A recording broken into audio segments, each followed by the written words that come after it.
Hey everyone, this is Kathleen the Singing Cat, and this is Monday Movie Review, where I go and review the movies that your kids might be watching so that you can see if it's something you want them to see. It's up to you to decide. I'm going to be talking about Middle School, The Worst Years of My Life by James Patterson and Chris Tebbetts. Rafe is played by a great actor, Griffin Gluck, who's already been kicked out of a few middle schools and is on his last one that'll take him.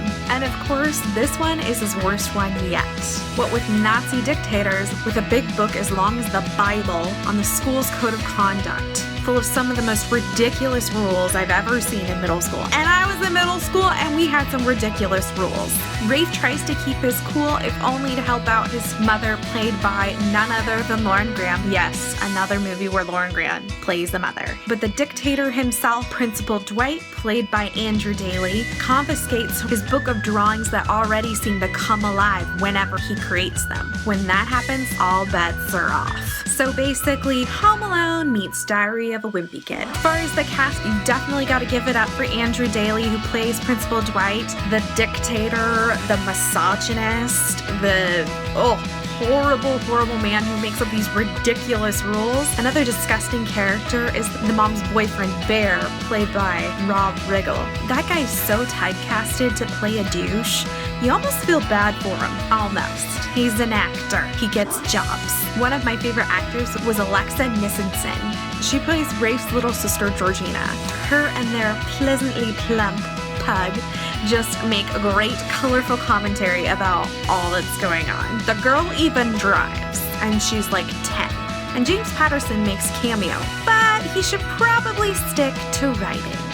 The only things I had a problem with the movie was Lauren Graham's character, the mom. It was just so hard to believe how clueless she was. You find out that she and the family have been through a lot, but it's just ridiculous how she just lets this guy take care of her kids all the time. Obviously, he's a jerk. I thought this was the age of helicopter parenting. When my mom was dating boyfriends, it wasn't until they were engaged before we were really introduced, let alone being taken care of by boyfriends. I don't know. That's just me. The kid is acting out.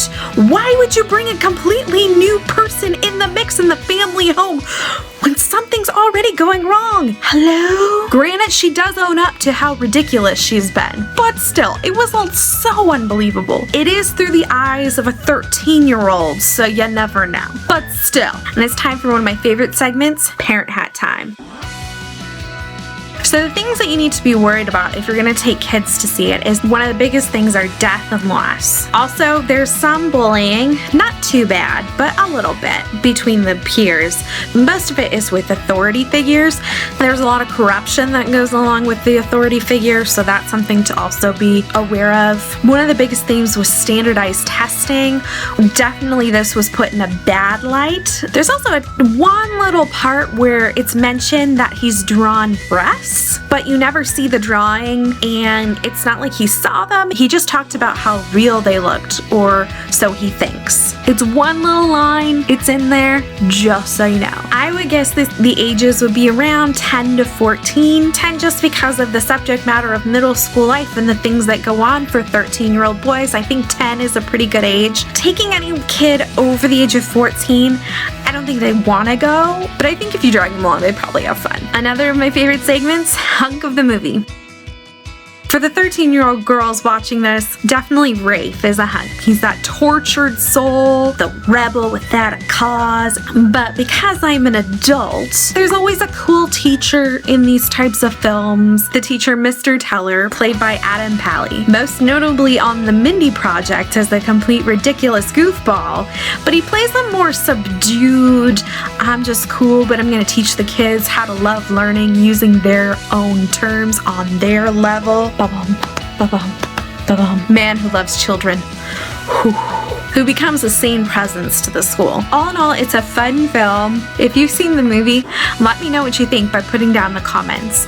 Or if there's a movie that you would like me to review, feel free to comment below and I'd love to watch it for you. Hope y'all have a great, fantastic day. Bye!